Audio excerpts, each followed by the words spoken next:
नमस्कार विद्यार्थी मित्रों, कक्षा 11वीं विषय हिंदी युवक भारती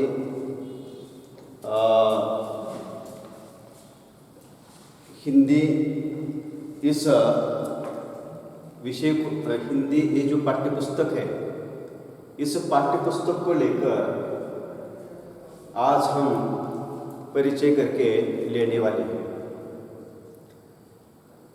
तो आप पहले विद्यार्थी मित्रों, मैं अपना परिचय आप लोगों से करा देता हूँ।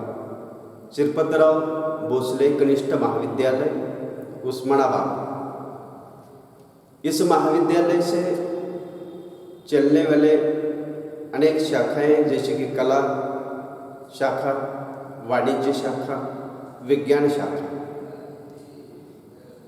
इस सभी विद्यार्थियों के लिए 11वीं कक्षा की कक्षा का जो हिंदी विषय है, ये हिंदी विषय मैं आपको पढ़ाने वाला हूँ, आपको समझाने वाला हूँ। मेरा परिचय है गुत्ते सर। तो विद्यार्थी मित्रों,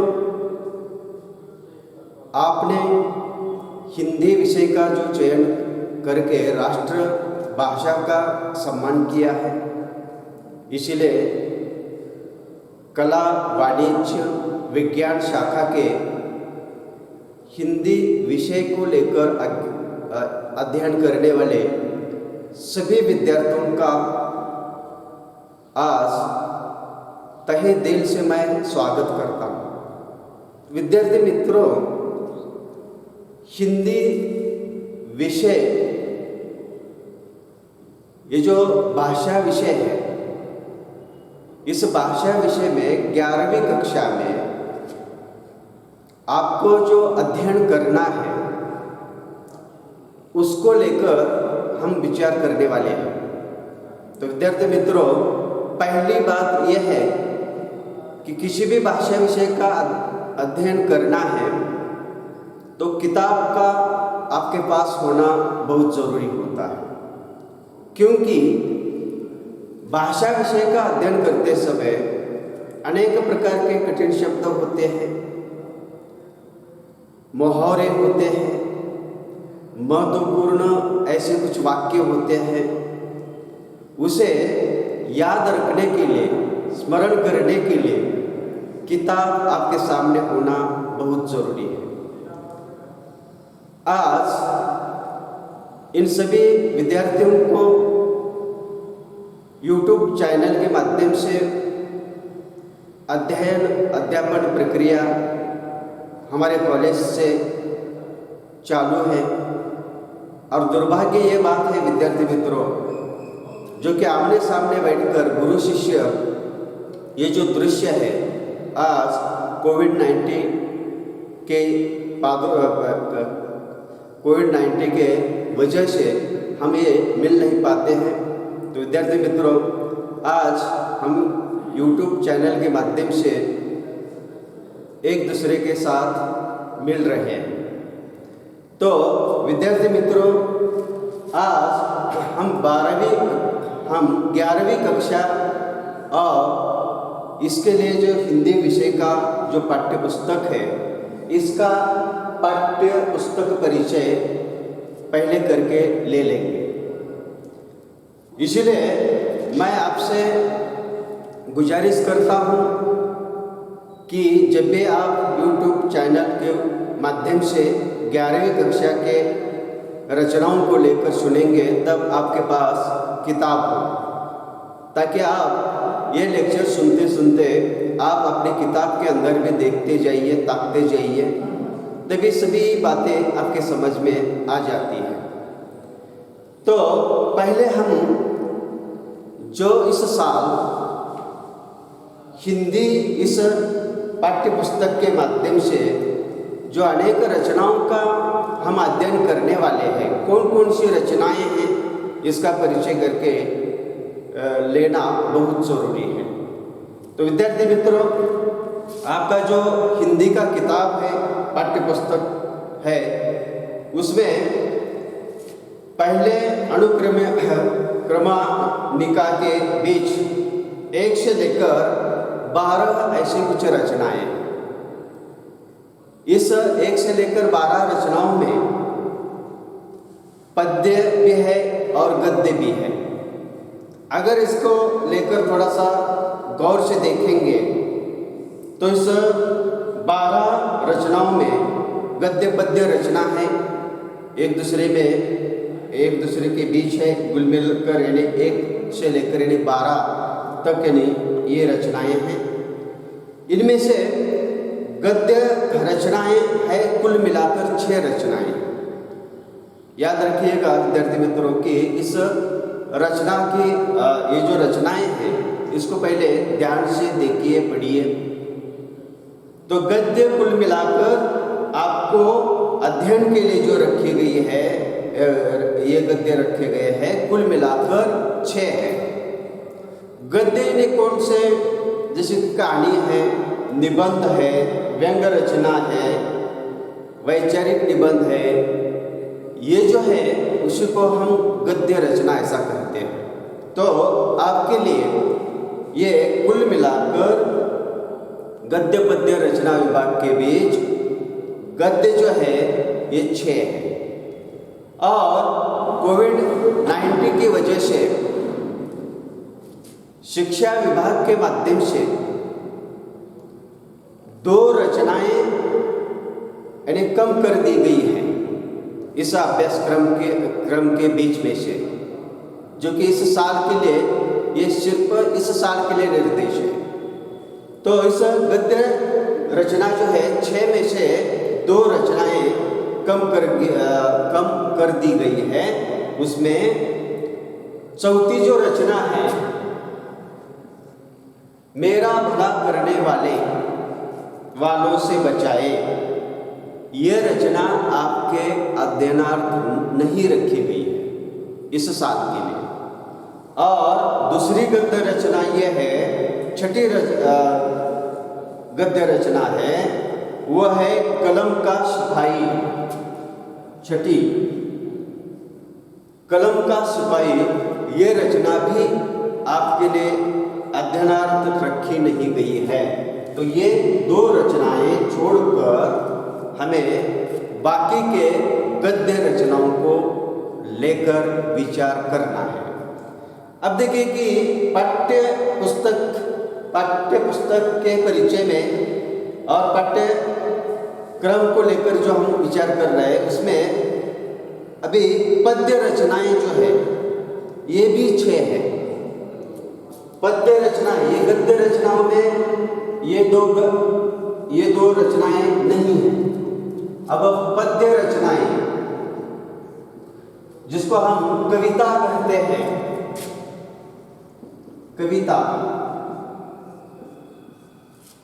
और इसमें कथाएं आती है, कथा, निबंध, ये आता है। तो देखिए कि ये चौथी और छठी रचना यहाँ आपके लिए अध्ययनार्थ नहीं रखी गई। अब पद्य रचनाओं में कुल मिलाकर 6 है, 6 कविताएं हैं। इनमें से 2 कविताएं आपके अध्ययनार्थ से निकाली गई है, या उसका अध्ययन करने की जरूरत नहीं है। वो कौन सी रचना है? तो वह 90 रचना है और इस रचनाओं का नाम है गजलें। इस रचनाओं का नाम है गजलें। और आपके लिए ये भी रचना यहाँ से निकाली गई है, 12वीं रचना, सहर्ष, 12वीं जो काव्य रचना है सहर्ष शिकारा है। ये रचना भी अध्ययनार्थ नहीं रखी गई है। तो गद्य पद्य विभाग के बीच में से चौथी छठी ये जो गद्य रचनाएं आपके अध्ययनार्थ नहीं है, और 90वीं और 12वीं रचना आपके अध्ययनार्थ नहीं है। तो विद्यार्थी मित्रों, आपके पाठ्य पुस्तक में जो भी रचनाएं हैं इसमें ये पहला विभाग है, गद्य पद्य का पहला विभाग। कुल मिलाकर किताब के 3 विभाग हैं। उनमें से जो रचनाएं हैं उनमें से कौन सी रचनाएं आपके अध्ययनार्थ नहीं है, इसका विश्लेषण मैंने आपके सामने किया है। अब आगे जाकर जो दूसरा विभाग है, विशेष अध्ययन हेतु रखा गया विभाग, विशेष अध्ययन हेतु रखा गया विभाग, वह है उसमें जो रचना है केवल एक रचना है, 13वीं रचना। ये कौन सी है? विशेष अध्ययन। ये दूसरा विभाग, विशेष अध्ययन विभाग दूसरा, गद्य पद्य का पहला विभाग हुआ। तो दूसरे विभाग के अंतर्गत 13वीं रचना क्रमानुनिका के अनुसार ये 13वीं रचना जो है नुक्कड़ नाटक, नुक्कड़ नाटक, ये जो है ये इसमें 2 नाटक है और ये आपके अध्ययनार्थ रखे गए हैं विशेष अध्ययन में। ये दूसरे विभाग के बीच की एक रचना आपके अध्ययनार्थ है, इसका हमें अध्ययन करना है। अब इस पाठ्य पुस्तक का के बीच रचनाओं को लेकर तीसरा जो विभाग है वह है, तीसरा विभाग कौन सा है? जो देखिए विद्यार्थी मित्रों, तीसरा जो विभाग है व्यवहारिक हिंदी, ऐसा है व्यवहारिक हिंदी, व्यवहारिक हिंदी, ये तीसरा विभाग है। ये तीसरा विभाग है। अब इस तीसरे विभाग के अंतर्गत कुल मिलाकर 4 रचनाएं हैं। उसमें अनुक्रमानिका के अनुसार 14, 15 और 16 और 17, ये ऐसे 4 रचनाएं हैं आपके अध्ययनार्थ रखी गई। ये 4 रचनाएं व्यवहारिक हिंदी, ये तीसरा विभाग है इस पुस्तक के अंतर्गत, ये तीसरा विभाग है। ऐसे 3 विभागों में ये आपके जो अध्ययनार्थ रखी गई रचनाएं बढ़ चुकी है और ये तीसरा विभाग है व्यवहारिक हिंदी। अब व्यवहारिक हिंदी के अंतर्गत ये 14वीं रचना आपके अध्ययनार्थ है, 15वीं है, 16वीं है और ये रचना 17वीं जो रचना है ये आपके अध्ययनार्थ नहीं है, जिसका नाम है ई अध्ययन। ई अध्ययन। अभी देखिए कि ये अध्ययन, ये रचना आपके लिए इन्हें अध्ययनार्थ नहीं रखी गई है। इसका अध्ययन इस साल नहीं करना है, कोविड-19 की वजह से ये आपके पाठ्यक्रम में से कम कर दिया गया है। तो देखिए कि ऐसे कुल मिलाकर हमें जो अध्ययन करना है 14वीं, 15वीं रचना और 16वीं रचना, ऐसे 3 रचनाएं हमें इस साल अध्ययन करना है और ये भी YouTube के माध्यम से इस सारी रचनाओं को हमें समझ कर लेना है। तो विद्यार्थी मित्रों, ये हुआ पाठ्य पुस्तक के अंतर्गत आपके लिए रखी गई रचनाएं, अध्ययनार्थ रखी गई रचनाएं, इसका परिचय हुआ। इसके अलावा और एक बात है यहाँ कि व्याकरण, ये जो है ये भी अध्ययनार्थ रखा गया है और ये व्याकरण कौन कौन सा है, इस बात को लेकर हम कृति पत्रिका के बीच इस बात को लेकर हम विचार करने वाले हैं। तो विद्यार्थी मित्रों, ये हुआ आपके इस साल के लिए अध्ययनार्थ रखी गई रचनाएं, इसका परिचय, इन बातों को लेकर ये स्पष्टीकरण आपके सामने हो चुका है। तो विद्यार्थी मित्रों, एक बहुत बड़ी ऐसी बात मैं कहना चाहता हूँ इस विषय को लेकर, जो कि भाषा विषय का जो अध्ययन हम करते हैं वो कविताओं के माध्यम से, कहानियों के माध्यम से, कथाओं के माध्यम से, या कोई निबंध होते हैं, कोई व्यंग रचनाएं होती हैं, इनको लेकर हम इस भाषा विषय के रचनाओं का अध्ययन हम करते रहते हैं। तो विद्यार्थी मित्रों, हमें भाषा विषय का अध्ययन क्यों करना है? यानी कभी कभी हमारे मन में ऐसी बात होती है, ऐसे प्रश्न होते हैं कि भाषा विषय को लेकर ज़्यादा सोचने समझने की ज़रूरत नहीं है। परीक्षा नज़दीक आ जाने के बाद एक दो दिन इन्हें देखने के एक दो दिन इसका अध्ययन करने से हम उत्तीर्ण हो जाते हैं, इसी प्रकार की एक भावना होती है विद्यार्थियों की। तो आप 11वीं कक्षा में आ चुके हैं दोस्तों। अब 10वीं कक्षा की बात अलग है, 11वीं कक्षा की बात अलग है। आपके बढ़ते हुए उम्र के साथ साथ अपने बौद्धिक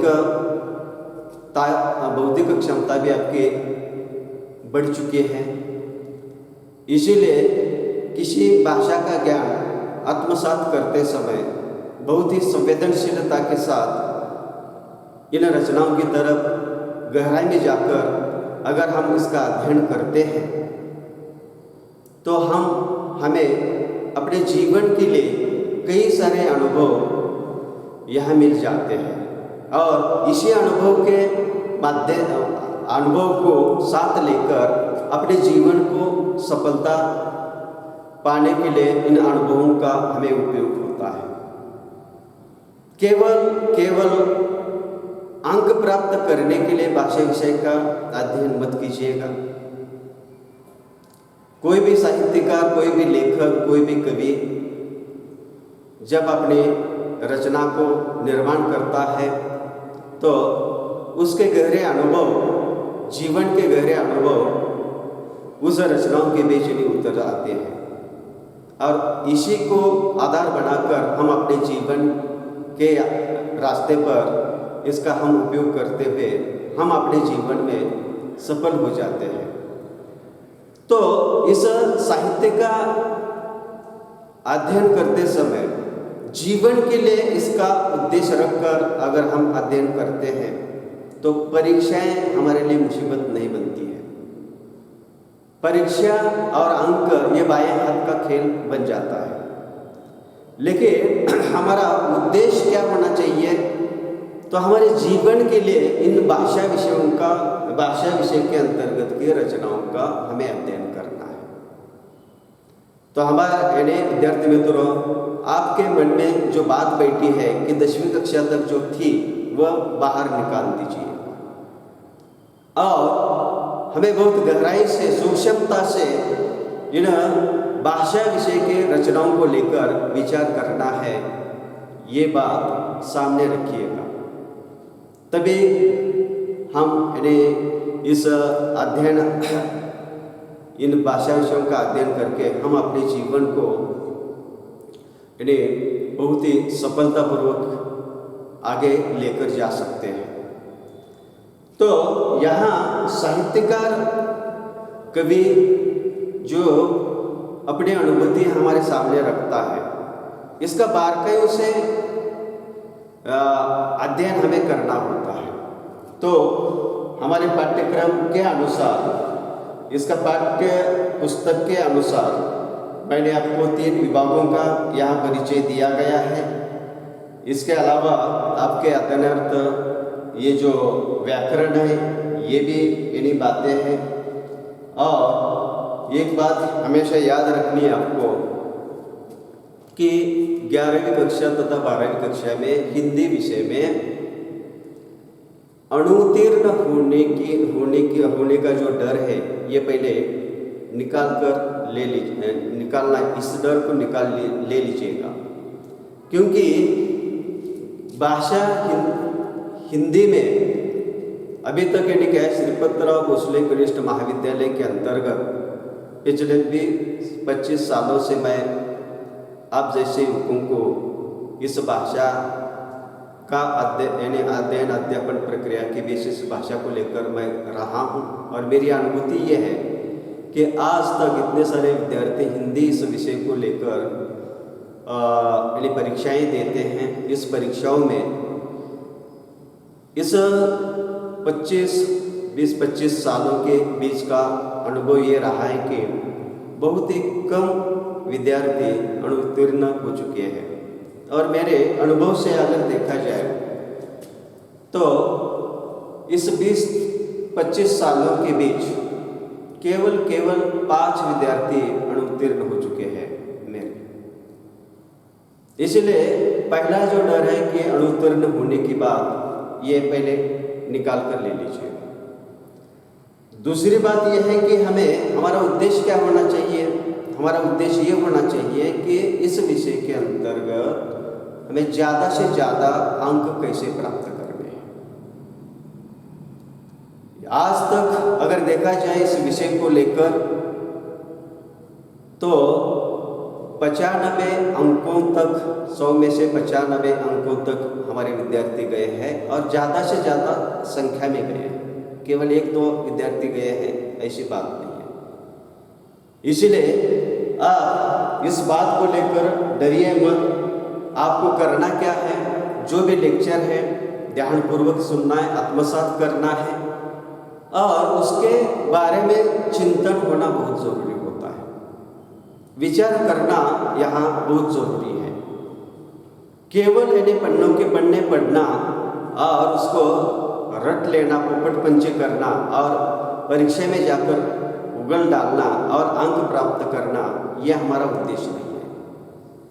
कि हमारा ये जो युवक है वो कुछ बने, जीवन में कुछ विचार करे, जीवन को लेकर, समाज को लेकर, राष्ट्र को लेकर वो कुछ सोचे। और ये जो सारी सीख है ये साहित्य के माध्यम से विद्यार्थी मित्रों आपको मिलती है। अगर ये आपका उद्देश्य है इस विषयों का अध्ययन करना, भाषा विषयों का अध्ययन करना, इसी प्रकार का उद्देश्य रख कर आप करते हैं तो आप जीवन में एक सफल इंसान भी बन सकते हैं। हमारी लड़ाई अंकों के लिए नहीं है, तो हमारी लड़ाई जिंदगी के लिए है। इसी प्रकार का उद्देश्य इस भाषा विषय का अध्ययन करने के पीछे अगर आपका बन जाता है तो आप एक आगे चलकर एक काबिल इंसान बन सकते हैं। आपके अंदर हौसला भरने का काम साहित्य करता है। आपके बीच कल्पनाओं का विकास करने का काम साहित्य करता है। आपके अंदर बड़े बड़े सपने देखने का साहस अगर कौन करता है तो ये साहित्य के माध्यम से होता है। और हौसला आपके अंदर की कल्पकता का कल्पना करने का जो विकास है, कल्पकता अगर जिसकी ज़्यादा है वह व्यक्ति जीवन के बीच कुछ न कुछ कर पाता है। जिसके पास कल्पना शक्ति समाप्त हो चुकी है ऐसे व्यक्ति जीवन के अंतर्गत कुछ नहीं कर सकते हैं। इसलिए साहित्य का ये जो एक शेरनी का दूध कहा जाता है, ये दूध हर एक व्यक्ति, हर एक युवकों ने इसे पीना चाहिए। और जब ये पिएगा तब इस समाज के अंतर्गत वह जब रहेगा तब निडरता के साथ, बिना दहशत के साथ और बड़े आत्मविश्वास के साथ वह व्यक्ति इस समाज के बीच, देश के अंतर्गत रह सकता है। डर डर के मरने की ये जो भावना है ये साहित्य के अंदर नहीं आती है। तो स्वाभिमान के साथ कैसा जीना है, जीवन में कैसे आगे बढ़ना है, ये सारी ताकत, ये सारी शक्ति इस साहित्य के माध्यम से आपको मिल जाती है। इसीलिए साहित्य की तरफ आपका देखने का दृष्टिकोण ऊंचा होना चाहिए। इसको बहुत ही बारीकियों से आत्मसात करने की आपकी भावना होनी चाहिए। केवल अंक ऐसी बात आपके बीच में नहीं होनी चाहिए। तो हमें जीवन को कैसे सुधारा जाए, जीवन में कैसे सफलता प्राप्त की जाए, इस बात को लेकर, इस उद्देश्य को सामने रखकर इस साहित्य का अध्ययन करना चाहिए। इसीलिए विद्यार्थी मित्रों, जब हम इस YouTube चैनल के माध्यम से 11वीं कक्षा के ये जो 3 विभाग है आपके पाठ्य पुस्तक के अंतर्गत, उसमें गद्य पद्य विभाग तथा दूसरा विशेष अध्ययनार्थ रखे गए रचनाएं तथा व्यवहारिक हिंदी के अंतर्गत की कुछ रचनाएं, इसको जब हम देखते चले जाएंगे तब आप कृपा करके इन्हें इतना काम कीजिएगा कि जब भी इन्हें इस वीडियो के माध्यम से इसका अध्ययन आपका शुरू होगा या सुनेंगे, तब किताब आपके पास रखिएगा। कुछ कठिन शब्द होते हैं तो उसे लिखिएगा। फिर इस रचना को सुनने के बाद एक बार आप भी ध्यान से पढ़िएगा। और जब इतनी सारी बातें आप अच्छी तरह से करेंगे तो वह रचना आपको बहुत ही अच्छी तरह से समझ में आ जाएगी। और जब इन्हें कोई चीज़ बहुत ही अच्छी तरह से समझ में आती है तो उसके ऊपर कैसे भी और कितने भी कठिन प्रश्न आ जाते हैं तो इसका उत्तर आप झट से दे सकते हैं। ये मुझे अच्छी तरह से मेरा विश्वास है। इसीलिए कोई भी काम करना है तो बहुत ही ध्यानपूर्वक करना है, मन लगाकर करना है, तभी बात बन जाती है। तो विद्यार्थी मित्रों, आज के इस भाग में हम इतना ही पाठ्य पुस्तक का परिचय करके ले लेंगे। इसके बाद आगे आपको जो 11वीं कक्षा की जो कृति पत्रिका होती है 80 अंक की, इसके बारे में अगले वीडियो में हम इस बात को लेकर चर्चा करेंगे। धन्यवाद।